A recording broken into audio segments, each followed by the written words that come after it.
আসলে এই যে কোন সময়টা ভালো, এটা কিন্তু পার্সন টু পার্সন ডিপেন্ড করে। প্রথম কথা, সবাইকে করতে হবে।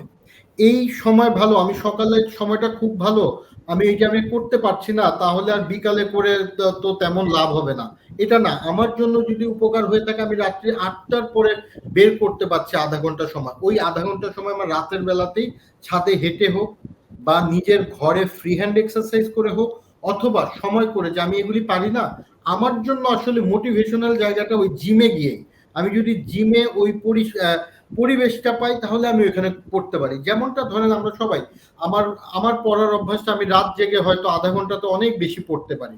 আবার অনেকে আছে না, সারাদিন আমি সন্ধ্যার টাইমটাতে অনেক ভালো পড়া হয়। সো এটা পার্সন টু পার্সন ডিপেন্ড করে কার জন্য কখন ভালো হবে। তবে অবশ্যই সকালের দিকে, যেহেতু রৌদ্র তাপটা উঠে না, সেই সময় ব্যায়ামটা করতে পারলে ভালো হবে।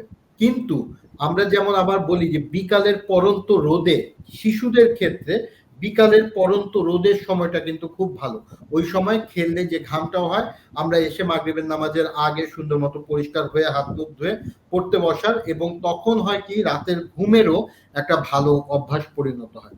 সেই জন্য কারো কারো ক্ষেত্রে সকালের হাফটা ভালো, কারো কারো ক্ষেত্রে পরন্ত বিকাল। তবে এখন আমাদের কার্যবিধি, আমাদের লাইফ স্টাইলের জন্য আমরা বলছি দিনের 24 ঘন্টার মধ্যে যে কোনো সময় আপনার জন্য ফিজিক্যাল অ্যাক্টিভিটিটা করা ম্যান্ডেটরি, এবং সেটা সব সময় ভালো সময়।